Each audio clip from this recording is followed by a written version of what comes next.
मदुरई से मनीष कश्यप लगभग 4.5 महीना बाद वापस आए हैं और बिहार में वो इस वक्त पहुंच चुके हैं। तमाम लोगों के अंदर उत्साह है, तमाम लोगों के अंदर खुशी है। वकील साहब ने भी मनीष कश्यप के जेल जाने से पहले यह कहा था कि लगभग मनीष कश्यप को 4 से 5 महीना बिहार वापसी में लग जाएगा। अभी हमारे साथ पटना हाई कोर्ट के प्रसिद्ध अधिवक्ता शिवनंदन भारती जी हैं। हम इनसे जानेंगे और आपके मन में भी यह सवाल उठ रहा होगा कि क्या मनीष कश्यप मदुरई से पटना और बिहार तो आ गए हैं, लेकिन क्या बिहार से फिर से उनको मदुरई तो नहीं जाना पड़ेगा? यह सवाल आपके अंदर भी होगा। क्या फिर से उनको मदुरई के जेल में तो नहीं जाना पड़ेगा? ये इसी सवाल का जवाब जानने के लिए वकील शिवनंदन भारती जी के पास हम पहुंचे हैं। सर, स्वागत है आपका। बहुत बहुत शुक्रिया आपका भी। सर, मनीष जी जो है मदुरई से बेतिया कोर्ट आ गए कोर्ट के आदेश के बाद।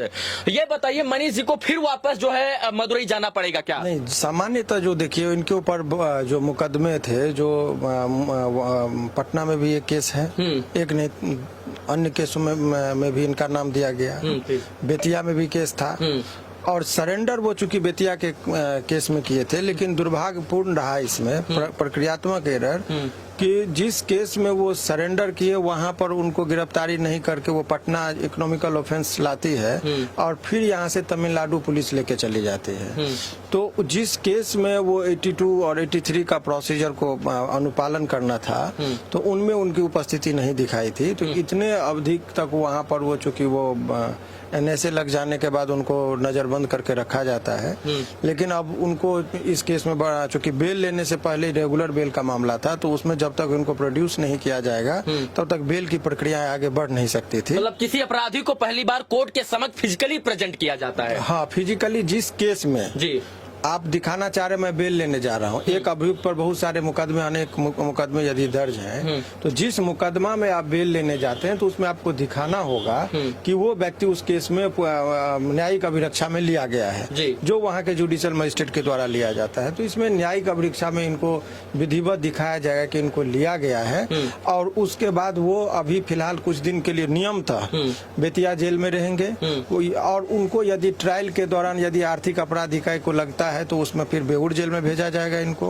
और तो यदि ये तमाम तरह के चीजों को देखने के बाद वो परिस्थिति पर निर्भर करती है, लेकिन अभी सामान्यतः उनको बेतिया में नहीं तो बेऊर जेल में, दोनों में से कहीं एक जगह रहना पड़ सकता है। अच्छा, तमिलनाडु के मदुरई में जो NSA उनके ऊपर लगा, जो तमिलनाडु में NSA लगा है, उस NSA वाला केस अभी तो खारिज हुआ नहीं, मतलब खत्म तो हुआ नहीं है, तो NSA लगा है, तो क्या फिर से उनको मदुरई जेल जाना पड़ सकता है क्या? देखिए, ये निर्भर करती है सरकार की अपनी स्ट्रेटजी क्या है। वो यदि उनको लगता है कि नजरबंद करने की इनको और जरूरत है, NSA में लगा हुआ है, लगता है कि उनको और अभी हम कस्टडी में रखे अपने पास, तो वो ऐसा कर सकते हैं। उनके शक्ति को आप चैलेंज नहीं कर सकते हैं, क्योंकि ये मामला सुप्रीम कोर्ट से भी रिटर्न आ गया था। लेकिन बेतिया कोर्ट चाहे तो बेतिया के जेल में भी तो रख सकती है ना? हाँ, उनके इजाजत से, परमिशन से ही कहीं वो जाएगा। आज उनको सौंप दिया जाएगा। मतलब आज पूरा का पूरा मनीष कश्यप का कहाँ रहेंगे, ये पूरा बेतिया कोर्ट के ऊपर डिपेंड कर रहा है। वहाँ के जो जज साहब फैसला सुनाएंगे कि बेतिया कोर्ट में रहना है या पटना बेतिया जेल में रहना है या मदुरई जेल में, उन्हीं के आदेश पर उसमें क्या होगा टेक्निकल वो समझिए कि बेतिया कोर्ट में इनको उपस्थित किया जाएगा, जुडिशियल मजिस्ट्रेट अपने न्यायिक हिरासत में उनको ले लेंगे।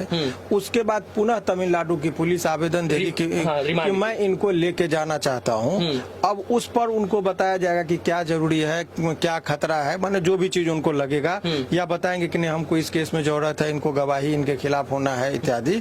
तो वो चाहे तो वो बेतिया के जो न्यायिक दंडाधिकारी हैं उनके डिसीजन पर बहुत कुछ निर्भर करता है कि ये तमिलनाडु जाएंगे या फिर कहीं अन्यत्र जाएंगे, वो परिस्थिति पर निर्भर। अच्छा, मान लीजिए बेतिया कोर्ट ने कह दिया कि हम बेतिया में ही मनीष कश्यप को रखेंगे, मतलब मदुरई जाने की जरूरत नहीं, यहीं पर इनका जो है केस चलेगा, इसी जेल में ये रहेंगे। इसके बाद फिर 3-23 जो यहाँ तमिलनाडु प्रकरण में पटना में यूयू में जो मुकदमा दर्ज था, वो बोल दे हमको भी रिमांड चाहिए, तो क्या फिर बेऊर जेल में भी मनीष कश्यप को रखा जा सकता है? ये वही तो मैंने कहा कि यहाँ पर फिर जरूरत होगी। हालांकि इसमें वीडियो कॉन्फ्रेंसिंग के माध्यम से इनको उपस्थित करने की बातें चल रही थी, लेकिन अभी आप इतना चीज समझिए कि अभी वर्तमान परिस्थिति में यदि वो अभी तो वो उनको प्रस्तुत किया जाएगा, इसके बाद वो तमिलनाडु की पुलिस आवेदन देती है और उस आवेदन पर क्या होता है वो स्वीकार यदि कर लेंगे तब तो फिर तमिलनाडु भेज देंगे। मतलब सारा कुछ मनीष कश्यप कहाँ रहेंगे वो निर्भर करता है आज बेतिया कोर्ट के जज के हिसाब से। मनीष कश्यप के भाग्य का फैसला कि आज वो बिहार में रहेंगे कि तमिलनाडु में जाएंगे,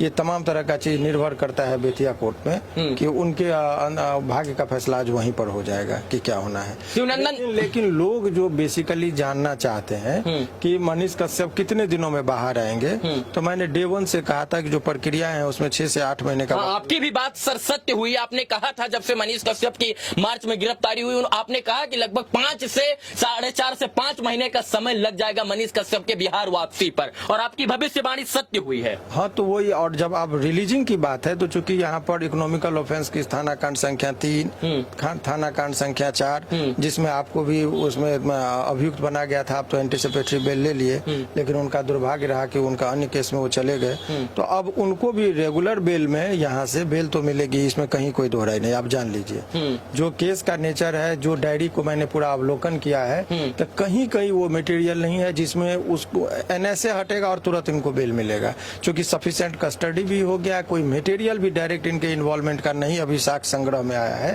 तो इन तमाम तरह की चीज से वो बस एनएसए का जो एक रोक है वो हटेगा और ये रिलीज होंगे। अच्छा, एक और सवाल है सर, पूर्णतया जो है मनीष कश्यप कारागार से बाहर कब होंगे? पूर्णतः बेल के बाद। अब हालांकि आप एक्यूटल की बात कर रहे हैं तो केस तो लंबी अवधि तक चलती है, तो वो एक अलग मामला है।